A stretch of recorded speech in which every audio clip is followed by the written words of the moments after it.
อะไรต่างๆครับนั่นก็มีมาในว่าพ่อครับพระเอกอีกคนนึงนะครับอันนี้พระเอกโจอีสระพงศ์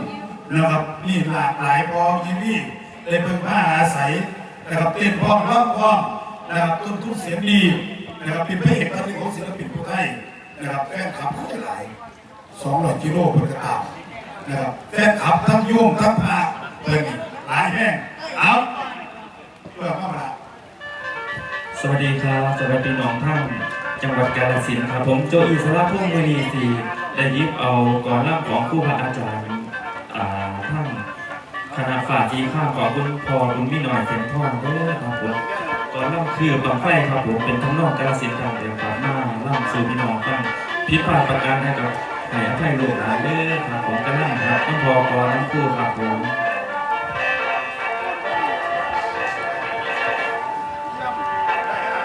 อันนี้เราศรัทธาก่อนสิพาพ้นย้ายกายพาพงไปข้ามทงพวกเขาอยู่เมืองหงทางเมืองทองแก้วไก่สิไปพุ่นก่อนเฮาพวกเสียกะพากันก้าวย่องในซองเบิ้งบังไฟแสนหาสายแดนพาแดนสิแข่งเขาบ่มีใดแล้วไทยคุณเอาบังไฟขึ้นมาเที่ยวเราพาทางเบิ่งทั้งหัวทั้งหาง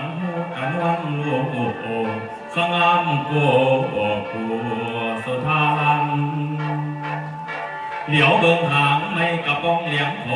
อกำเกินทำหัวตัวเราทิ้งกะงามดีกะมองสูงบาดย้ำพุง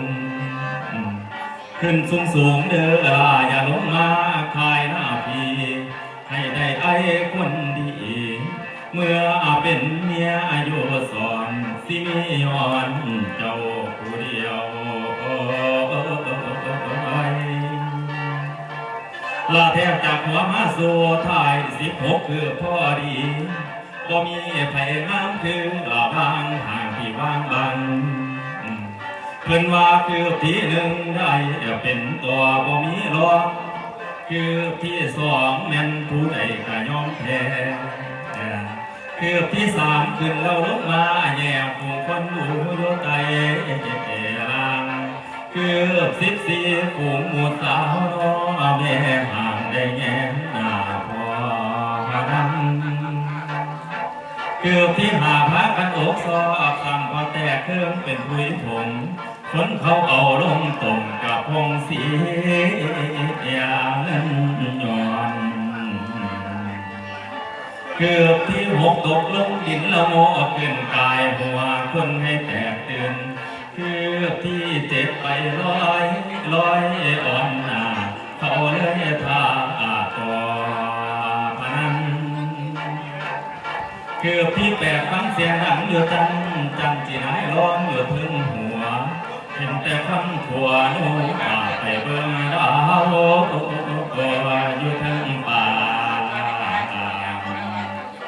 เกือบที่เก่าผู้สาวลืมเกินผ่าโง่เงี้ยแล่นนำเบิ่งเกือบที่10ห่างบ่ทันมงทางเด่นหัวทิ่มอวยให้ลงเกือบ11เพิ่นว่าเบ็ดวงโหน่งข้ามทงจนป่าควันเกือบ12ผู้สาวส่วนเมื่อยละอ่ำจากความนอนอยู่ในมุมเกือบ13จนพี่เน็ตลืมผ้าอังสาขอเปล่าเลียนเกือบ14วงแม่มันปอดลูกน้อยพอเสียงก็แตกกระจายเกือบ15พอได้จากทางกระจายชวนบ่เห็นควันจวนตะวันลงแหลงจังอวยโง่ขึ้นโเกือบ16เย้าของตีอกฟังเสียงดังอยู่กับพี่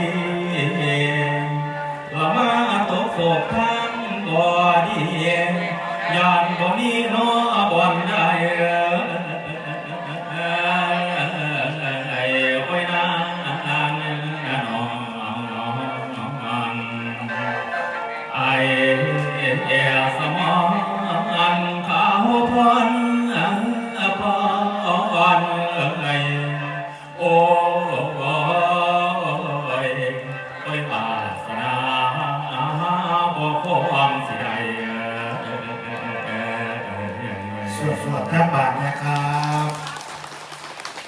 อันนี้มาตัวอีสารพงศ์